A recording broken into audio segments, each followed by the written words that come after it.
Mbote mokolo malamu na bino nyonso. Je suis de l'instant de l'émission Réalité sur Claudel TV. Et c'est un mingi qui retrouver bino dans télé émission Réalité, émission où salarié était tous en contact permanent, en communication directe, émission Réalité, émission où le belara sur les faits réels.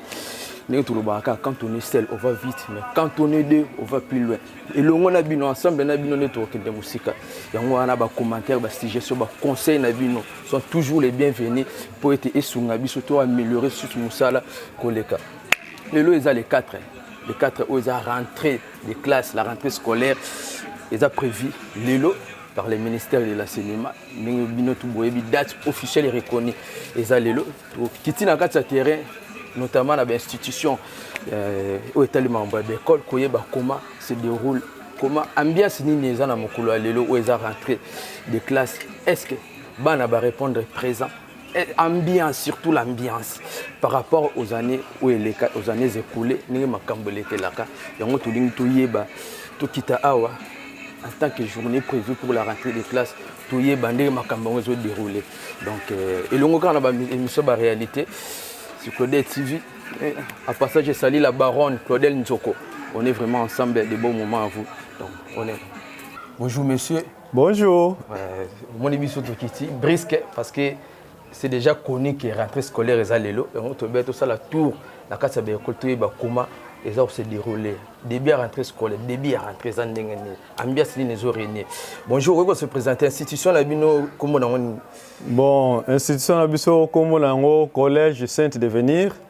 Yango zwami na Kimbanseke na quartier Biela na balabala Ntumba numéro 22-25. On est école na biso. To sala yango pour to épauler l'état parce que c'est une école privée pour tout sunga l'état.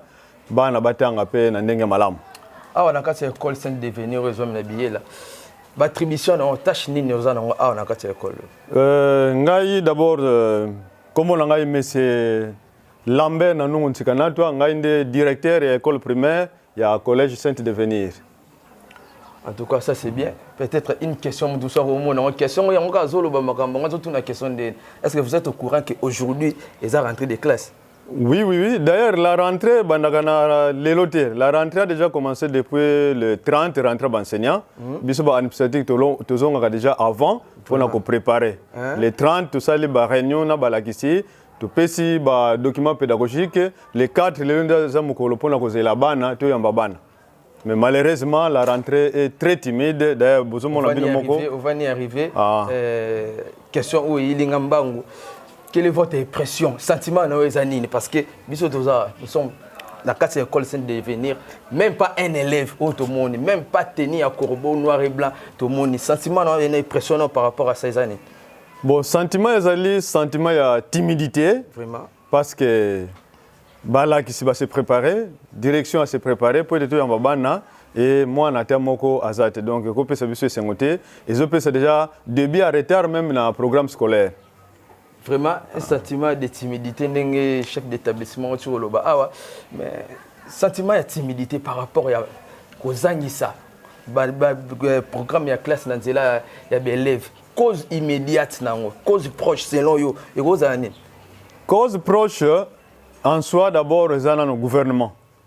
C'est le responsable, parce que l'année consécutive, la rentrée est comme le parce que ce qui est comme ça veille à rentrer, l'État a bandit qu'on négocie na balakis. Or, les hommes qui déjà avant rentrer. Avant, à besoin de l'autre côté, quand à la veille une semaine à rentrer, commission paritaire, bah quand tu vas traiter ma campagne sénat, tango ma campagne kokanate, et yango to continue situation oyo. Alors situation bah école publique à l'État est affecté même bah école privée qui ne sont pas concernées. Donc les écoles publiques. Donc cause principale d'abord c'est l'État yemoko, parce qu'il ne prend pas les choses au sérieux et à temps. Vraiment ça c'est bien. Donc il y a mis balai, bah parents paient parce que difficulté des parents, mais bah parents difficulté des parents ça par manque paye à cause de makambo dorénavant tant bah pesi bango. Et puis les kamusu bah parents musu oh bazana bah moyen ole batinda bana azo c'est la nanu est-ce que bana influence à bana musu? Ok bana yazo bana yazo c'est la bana musu baya est-ce que bana baye bana baye te ye moko na tiki bana na ndako azotunda bana na école soki bana baye osoki wana parent na yena bana mususu wana pe azana bana ndako yena bana donc rentrer eko kende déjà bien donc cause mi balé zali ba parents bango mpe baza ba responsable donc ça c'est bien cause mi balé bo ti Hollande na sepel nango makasi eza ba parents bien que les conditions sont défavorables, je doute dans la ça ça mboka elenge to makambo ndenge kendelaka mais ça peut na certains parents au besoin qui déjà possibilité peut si ça makambo wana avant mais malheureusement to kota déjà na idéologie wana or papa soki otindi mwana na yo oyebi kenga na za près na nyonso na tinda mwana présence à moi nde ya ko influencer ba parents musuba mona ke bana si babandi mais au bon avis déjà ozela bana mususu babanda c'est que bana ba kozonga ti mokolo nini donc ba parents tozwa engagement na biso ba parents o tozui tout tinda bana o to juité to s'impliquer parce que la seule richesse au mbocha ko tiki la bana ezaka ko pesa éducation instruction à malamu vraiment to ga na collège Saint devenir bino mo bomoni sentiment de timidité aucun élève a répondu présent donc par rapport qu'est-ce que vous pouvez interpeller conseil nini ko pesa na lombango pona ba parents to pona bana parce que ils ont des avantages directs na bango intérêt direct eza ya bana conseil ni ko pesa pona bana directement et les parents merci conseil na ko pesa na ba parents na bana ba parents na bazo ba responsabilité na bango et puis ba landaka ba radio trottoir ti parce que même biso to sensibiliser que rentrer ça les 4 parents azam mingi ko s'occuper na radio trottoir non to kozonga lendi wana kuna to kozonga le 21 to donc ba parents ba créer ba date bango mo bazoka na balabala au lieu que ba yo ka date école azo yipsa bango.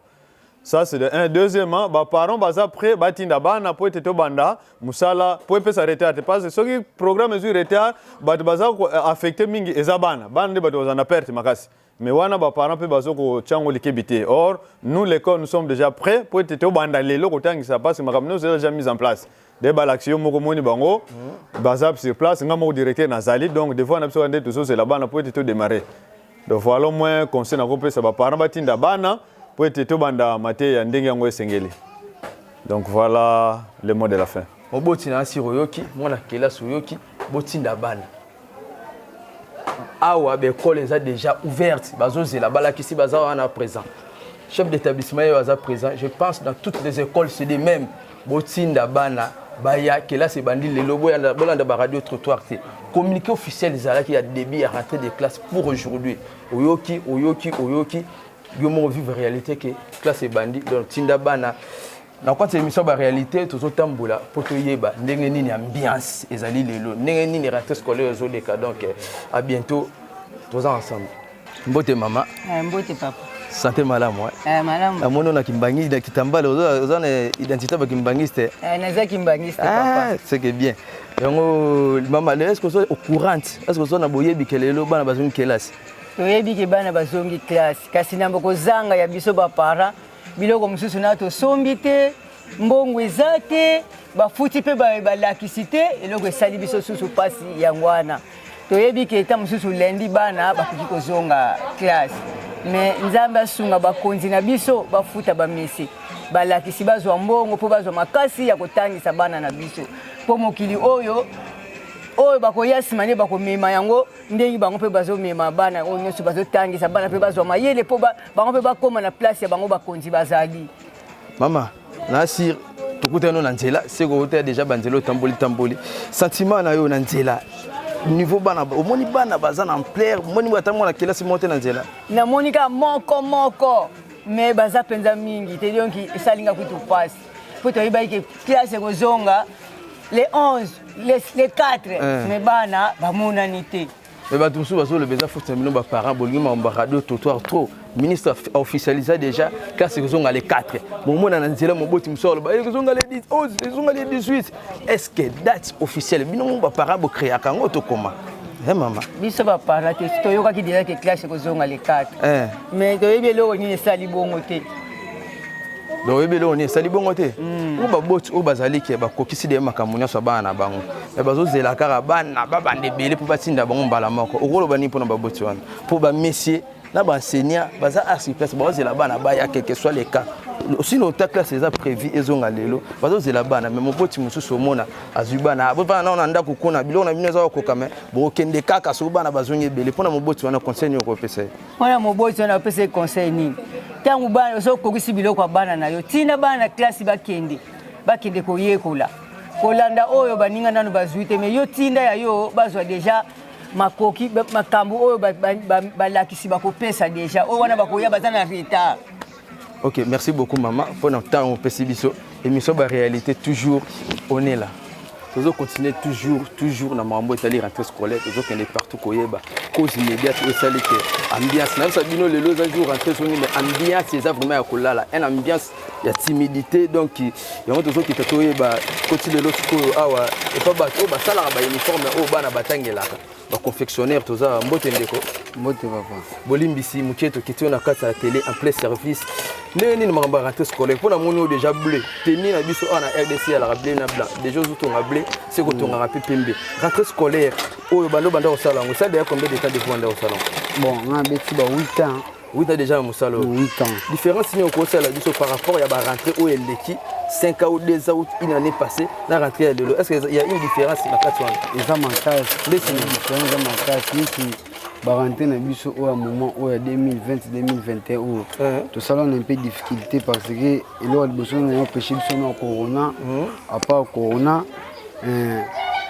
vente des appels bien à partir de mise en nous dans ma belle peine percibé ne ba ko sa ko so na ma na classe ko te ba ko zo les 4 et les 4 comme les 15 les 10 les aga les 4 les aga les 4 to ba pe position les 4 on a la mouvement peut-être une école moko fongoma ezate dato ko pas fermer bon ba mo ba continuer ba ba mo ba sa ma ba moi comme tout le monde ça les tu peux par rapport aux ba commande de chaque début à rentrée scolaire les baboti ba ko pesa ba commande na mo botongela ba na ba uniforme est-ce que commande de tour aux endegné est-ce que retrait comme ça ba la capter ce commande mais pour retirer même si ba condition de permettre que dans un autre état plus ou moins pour à retirer pas se retirer directement à la rentrée scolaire aux a prévu de l'eau ba commande na ba retrait ba commande zo de kandé bon neti ba commande du moment où côté belé pénétrer ba parents misusu ba marchandise ezame ba mbongo ezate na maboko ba misu ba marchandise ba mbongo ezame marchandise ezate po awatala ke soka bata marchandise ne lem mbongo ne ko kita leloko mo boye en plus penal l'état na biso akomo casser biso donc misala biso to sala fo ba zote dans place mo boye to zata engagé mais biso to bundana kana façon na biso donc tout le monde a autrement ça là même l'état peut ça biso mukongo na makambo so tali école ebile ko motonga ba uniforme ya bango moko ba tongi pe ba teki na kati école mais pourquoi pas l'état pas ko zo ba jeune ko biso pe ba o cadrer biso to ça pe ba biloko mo ba école ba privé soit ba l'état y pas autre ka bénéficier biso pe to bénéficier. En tout cas, les gens démarrent bien. À part ça, l'État reçoit une initiative, il reçoit la uniforme et moko à l'engager quand les gens pour tirer l'entreprise nous sont au passage. Le message est déjà passé à passant. En tout cas, merci mingi pour nayo, ndongo pesi biso ta nayo. Merci beaucoup nous vous remercions. Vous êtes toujours la tournée dans le conseil d'état rentrée scolaire 2021, émission de réalité. Mbote papa. Ouais, mbote papa. Écoutez, merci d'abord pour accorder biso temps pour cela nayo. Est-ce que vous êtes au courant que les a rentrée scolaire? Ouais. Nazo courant na les entrée scolaire ban. Mais impression un sentiment par rapport à rentrer mo nyonde neza rentrer mo za na ambiance mo ya likolo to za ambiance mo ya kolala.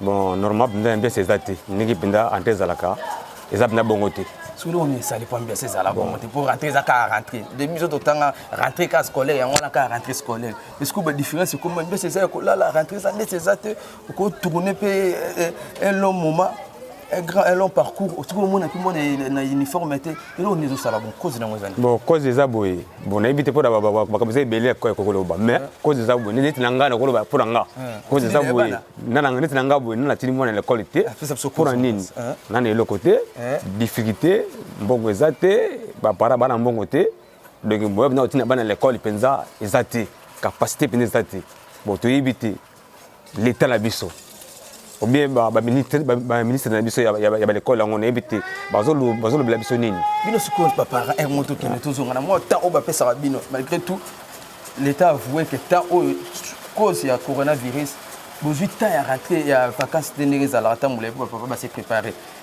bana celle-ci qui est là c'est directement un laps de temps plus ou moins pour la saison mais préparation est-ce que bino babo tu besoin on te poser la non comment boya zala na Hollande to tantini mo boya zala na Suisse lokwa ba Claudel Nzoko ma patronne vous c'est la Claudel Nzoko asina mbongo pour yo le msusu au se servir on a rentrée scolaire toute préparation les anga biso côté na biso ba para bon na kolo baboy nisi na biso botala biso bato ya biso te à part makambo ya kozela ya kotinda bani eza te biso moto bundaka par rapport à makambo ya mboka na biso mais siko eza nini l'état kangi neige projet eza te soki je eza bien tokendeka bien bon en même temps normalement calendrier pe ya banango eza pe normal te calendrier pena kerengi mabe makasi ndenge pena ezalaka il fallait calendrier ezonga normal ndenge ezalaka apesa yo temps na préparation ndenge ezalaka mais calendrier eza malamu te tout eza na ba désordre bon désordre nyonso ngana pona ngana bike kuta pa ba l'état po les autres kuta pa l'état yemoko bino ba pata mayele mais mayele ngo ezokoma pena na ba niveau tina sete inapplicable atoke simba te donc il faut appliquer penza biloko mo ezala ba norme nango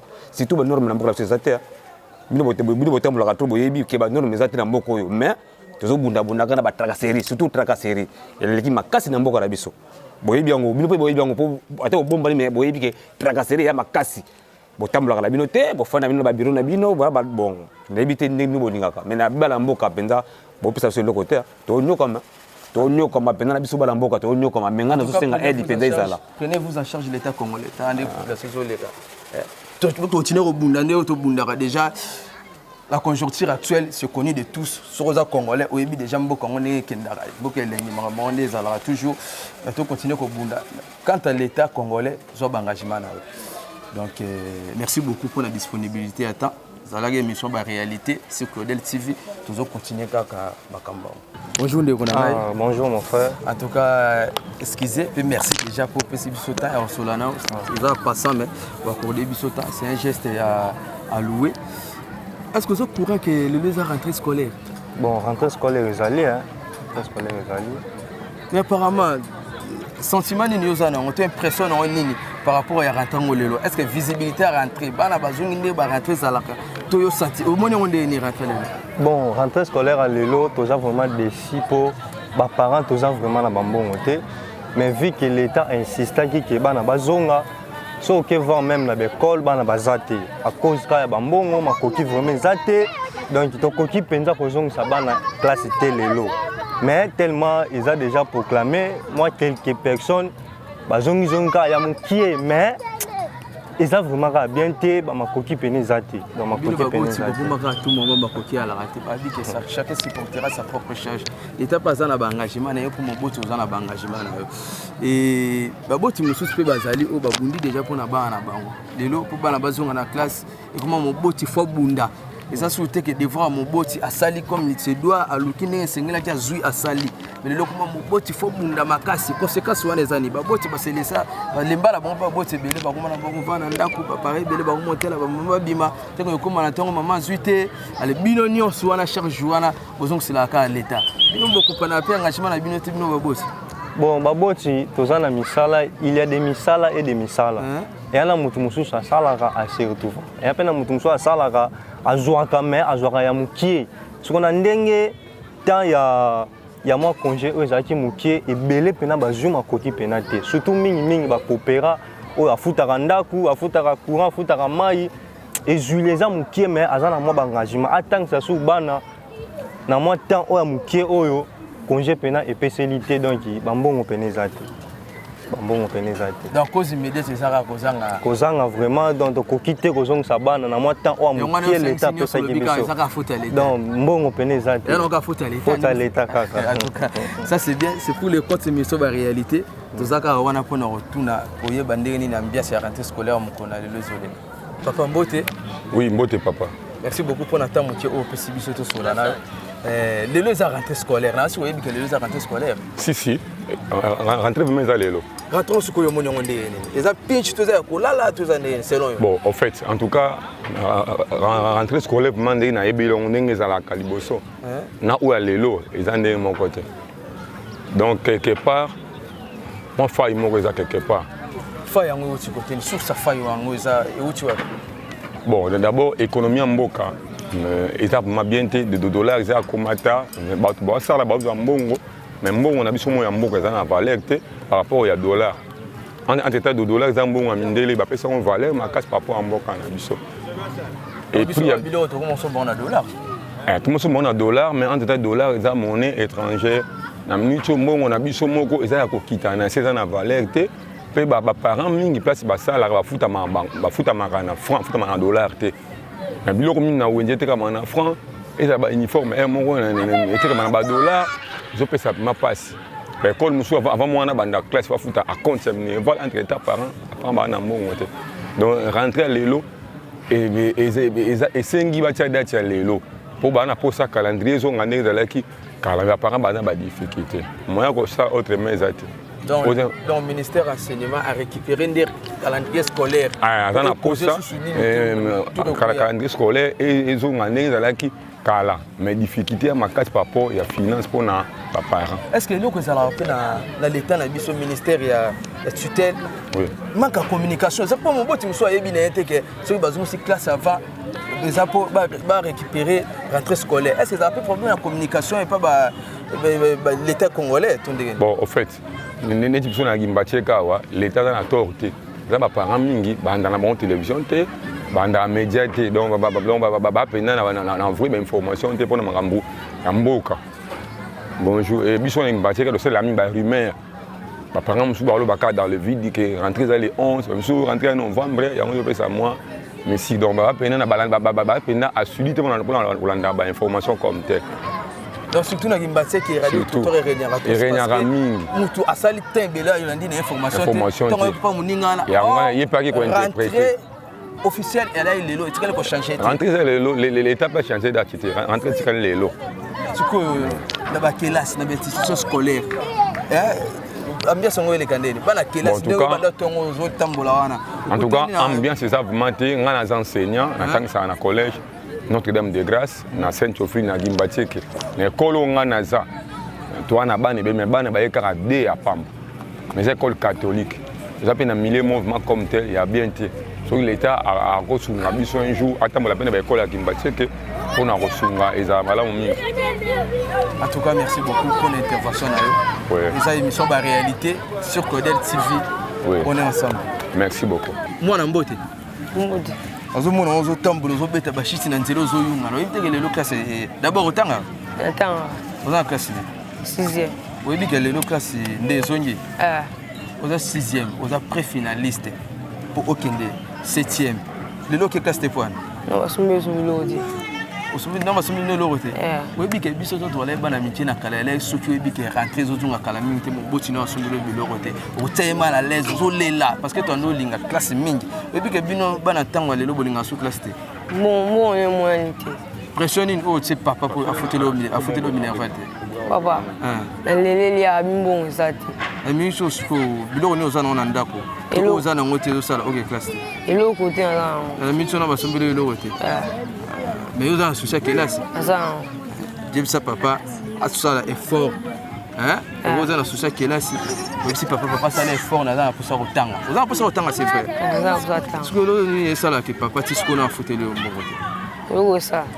abi misala eza te mikolo abima te papa mikolo aza na ndako donc tout ça l'état congolais yebaka papa asala mosala nini papa menuisier papa aza menuisier mais biso totungisa tosalisa bakiti kala po donc makambo nga mboka ndenge ezokendela so biso tosalisi kiti te so papa abeti sete te makambo yango ezokendela kaka bongo mais mwana aza na mposa ya kotanga yango wana l'état yebaka kosa prendre charge déjà gratuité enseignement un geste à ne pas oublier geste ozosalaka enseignement eke su liboso mais yeba mpe kosa prendre à charge mpona bana oyo baboti na bango basala eloko te en tout cas merci beaucoup nzambe kosunga mwana bonjour bonjour sentez bien sentez bien makasi otangaka otanga wapi na mission otanga na mission oyebi ke classe ezongi lelo oyebi ke classe ezongi lelo mo ke classe te poani na basomeli biso biloko ya classe te si lelo papa na asomeli biloko ya classe te bongo yo oyebisaki papa te otia papa pression te po oyebisaki papa asomela biso biloko ya classe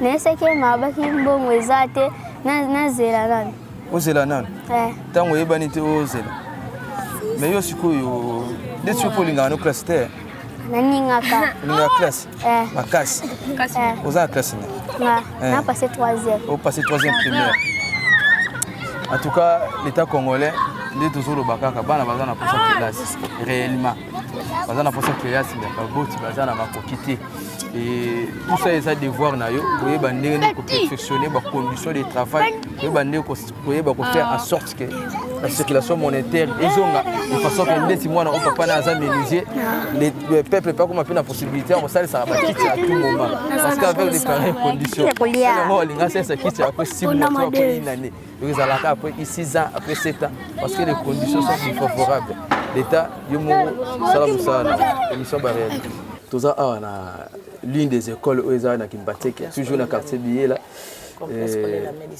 complexe scolaire la médecine ndi mama lobi mbote mama mbote papa yo ozana ni na kati ya complexe scolaire la médecine ngai nazali mama promotrice na kati ya complexe scolaire la médecine kombo na ngai mama Bea mama Bea en tout cas merci beaucoup pour na ton pesi biso to koti à école aux au courant que les deux rentrée scolaire mais ambiance à timidité aucun élève au hasard présent.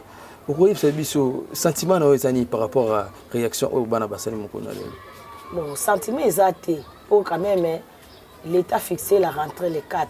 Il fallait quand même tozonga bana batanga to récupérer temps na biso c'est le calendrier. Mais en tout cas ba parents basali mabe ndenge bavandisi bana na ndako. Pour moi nazala na njili quand même moi ba tenir uniforme ezali. Mais koto ata mwana moko leti boy ba enseignant bazato vandika pam. O biso tozana pona bango. Toyebite bavandisi so bana na ndako pona ne to sengi na bango vraiment ta ko banda lobi batindi la biso banda poto banda musala na biso ndenge l'état a sengela ki date nango o ekoki mais baboti mususu bazolela o ba conditions ça défavorable mbongo ezate mususu bazoloba ke c'est copé na l'état bayokani bien te na ba enseignant ministère public nde influencer bino ba école privée par rapport à wana yoko lobani. Par rapport à wana biso to kolanda wana te biso to zolanda ka o l'état lobi ke la rentrée les 4 parce que mon boss ça na mbongo te ba mususu ba lobi bana mususu ba lobi pana bongo na sombeli ata bikité donc moyen kututé yango donc papa lobi zela kaka okotanga mais zela kaka pour ko lobani pona ale tongo mwana yango papa ko bunda ndenga loba zela kaka bundi mwana zum ki la tongo koma ka premier jour deuxième jour bandi ba moko bengana bongo pona ba retard ya Minerva la mois passé ya année passée plutôt mona te que ça catastrophe maman. Bon oyebi ndeti biso awa tozala na système ya carte ozala na 500 francs ozala na 1000 francs ngana yebisa bango tande tozala na congé boy ya kubwaka ta carte na linga penza ko bengana bana te pona mwana o azala ka régulier vraiment pourcentage nezala ndé mususu mais baboti ata opesi bango faveur basala ka le contraire bon sikoto bandozela to bandozela omoni ke calendrier yango ezo bebaka ko bongisa kaka mwana azala ka propre na classe. En tout cas maman initiative au sala et cotinga donc yo sala randenge ni pona ba papa baza toujours atana na leti carnet na sala yango et ça la randenge ni pour muta remplir carnet. Bonjour carnet on est na sala boye donc ça toute l'année premier trimestre na deuxième trimestre monde na sala ozi moi 1000 francs oye awa premier trimestre ka c'est le ndenge yo bando yela oui na 500 oui na 1000 francs timbongo ne ko donc ça la sorte que yo paye ça la sorte que na jour atambongo côté belete mais ya moké ngamo na yeba ka ko gérer pona ba ko satisfaire ba enseignant na ngai. En tout cas ça c'est na zape na ba parents mususu apesa ka mwana 500 300 par jour au moins pe ka assisa kutu avant ko leka ba o ba bengana ozela kutu na ba ope balinga ayaka na musuni ya munene bala moko o balinga kaka afuta ba bengana siko conseil nino ko pesa na baboti pona o etali rentrée scolaire ya mokona conseil na pesi na baboti ya solo oui nga pe na za moboti bakoko na nga bazali pas eza biso to landika bongo tozokendika na kotia trouble na bana biso to koli mais bango avenir ezana soki bazotanga malamu te bito zosala bango kaka poto à la longue résultat ni tozo donc toté ya bana ata basokoli kaka propre obimi oye na yo classe bana mususu moboti abisi ke makoki ezate zonga ka kelasi nanu na uniforme wana na ketchu wana bana mususu baza ko imposer baboti est-ce que bana mususu ba comprendre vraiment réellement que ndé batinda bango a ezala pona vie na bango to ezala nini bino vous me un peu côté ça bana te par rapport à ça et ça dépend les ngande na zo babona minute yo bakoko na nga bazana bango na lani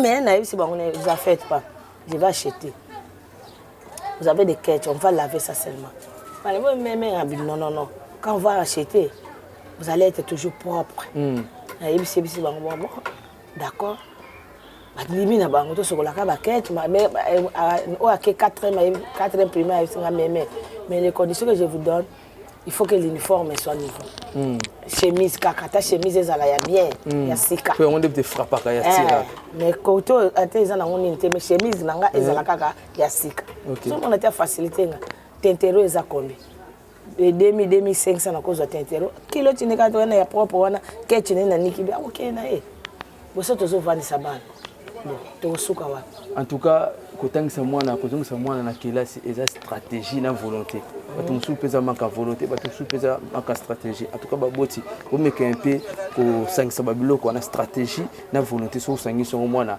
akokóma kutu ata semaine prochaine te akozonga déjà kelasi bana bozala baexigent te bino moi bacondition oyo tozopasse nango na vie actuelle. Donc tu as qu'une école la mère du Seigneur avec pas maman bino mo bomoni un sentiment de timidité ata moi na mogote avec kelasi boboti ba enseignant baza bazoze la bana botinda bana na bino pour être rentrée scolaire c'est bandit déjà.